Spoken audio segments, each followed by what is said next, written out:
Hello, everyone. Shalom, and thank you for joining me today. My presentation is titled Learning Hebrew as Identity Work, Voices of U.S. University Students. My name is Pazit Kahlon-Shelnutt from Emory University in Atlanta, Georgia, and I will be sharing findings from my qualitative research study on Hebrew learning in the learners in U.S. higher education, a study that explores how motivation, identity, and cultural belonging intersect in the learning of Hebrew, a language that carries a unique symbolic and heritage role. This project was guided by a couple of main questions. But before that, sorry, I will go to my literature review a bit. In my literature review for the research, I showed that motivation theories have shifted from social psychological view to dynamic identity-based models.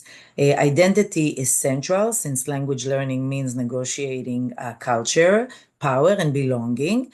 Hebrew is especially interesting in this context because it is not only the language of Jewish heritage, religion, and tradition, but also a modern national language used daily in Israel and for learners to learn as a foreign language. For students in the US, learning Hebrew can mean very different things: academic study, cultural exploration, or connecting to a community, or just learning a foreign language. And this diversity makes it a rich case of examine motivation and identity. In terms of the questions, I will just go over those main questions I had in the research, which is what possible L2 identities and selves emerge among Hebrew learners at university level, and how do the language learners L2 identities and selves influence motivation and investment in Hebrew learning. If I look at my framework and the methodology, I looked into three theories: the Dorinier L2 motivational self system. I looked into Norton's investment theory and the Oxford empathics model, which together these theories provide a rich lens.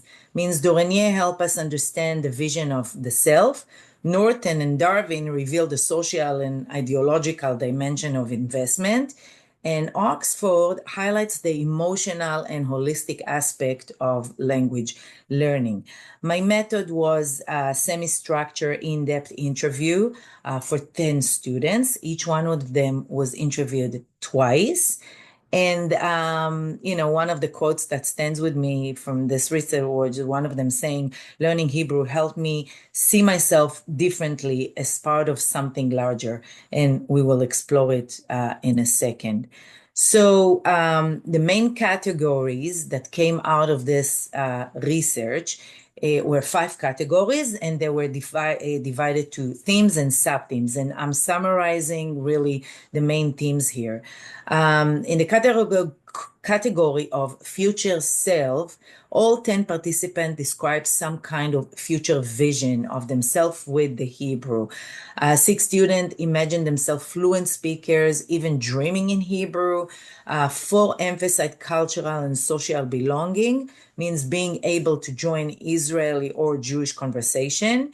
3 mentioned professional goals such as using Hebrew in law, politics, or academia. And some went into deeper spiritual or religious life. 3 vision often overlap. As one of them said, they say you are fluent when you dream in a language, and I want that. The next category was the expectation. In this category, 7 of 10 students spoke about obligation connected to Hebrew. 5 described family or intergenerational duties, especially honoring grandparents. 3 mentioned expectations from synagogue or community life, and several refer to stereotype-like, means, as I quote, if you're Jewish, you must already know Hebrew. Interestingly, most of them reframed obligation as part of their personal responsibility, not just external pressure. As one of them said, I feel like I should know Hebrew because it's part of who I am and people expect that from me. And that leads to the next category, um, which I called it the rooted self, according to a research that was done and found that there is another self to this Dorinier a model, and it's called the rooted self. This theme goes beyond pressure, means instead Hebrew became a voluntary duty, a way of connecting past and future. Students spoke of heritage, continuity, and cultural repair. For example, one student said she studied Hebrew as a way of carrying forward the legacy of her family who had lost the language after immigration. As another student said, for me, Hebrew is not just for me, it's something I owe to my family and future generation. The root itself reframe obligation into positive identity-driven commitment.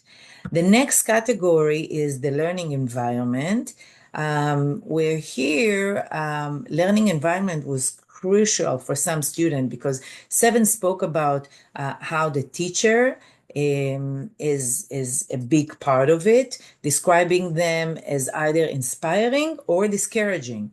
Some six students actually mentioned with some feeling strong support and other feeling intimidated by heritage learners in the class.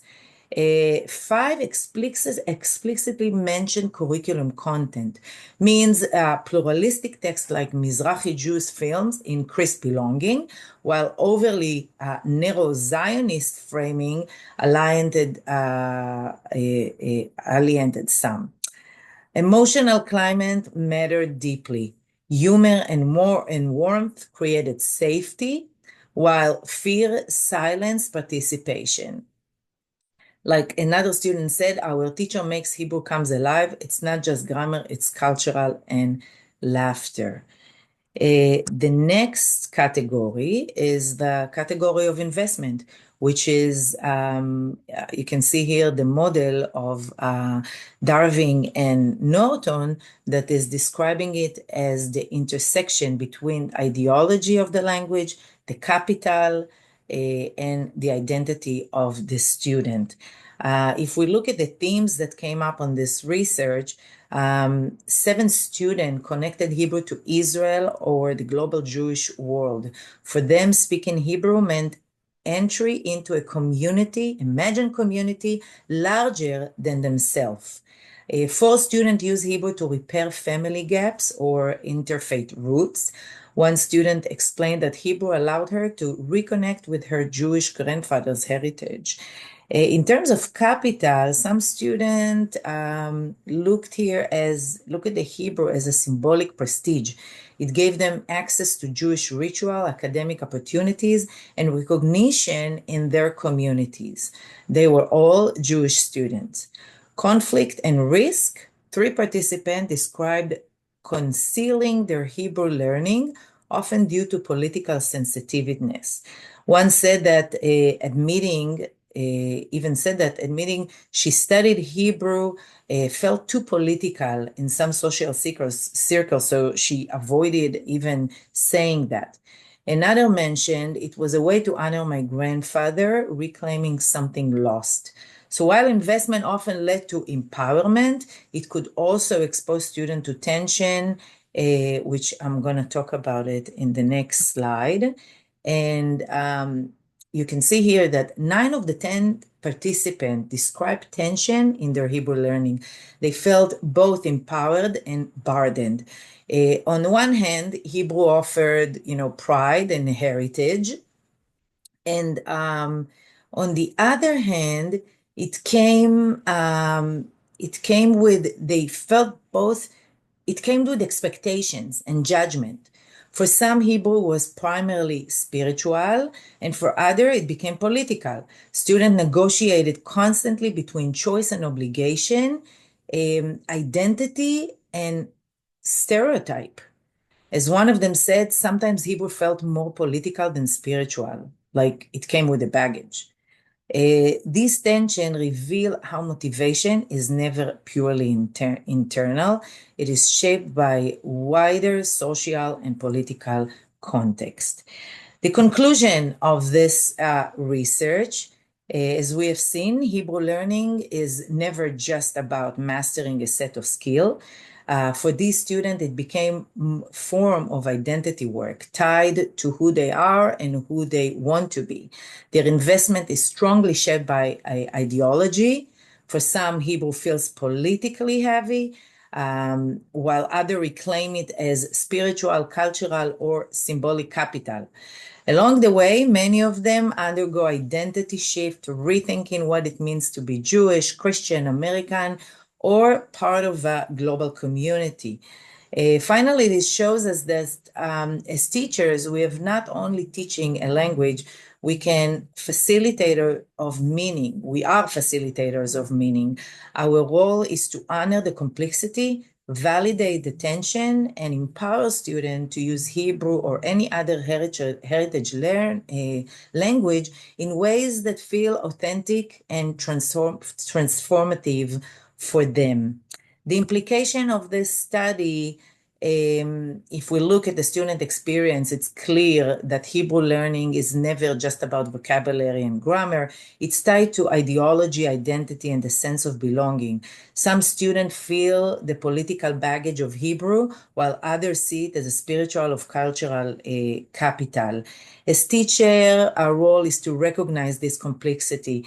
We can create space for open discussion about tension, support students in connecting Hebrew to their family stories, faith, or heritage, and present Hebrew as a language or any other heritage language, that the language of many voices, not one single narrative.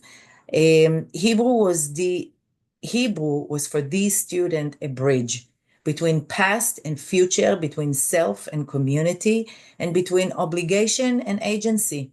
As one participant said, learning Hebrew helped me see myself differently as part of something larger. And I want to thank everybody. Toda rabah, and please feel free to send me any questions or comments. Thank you.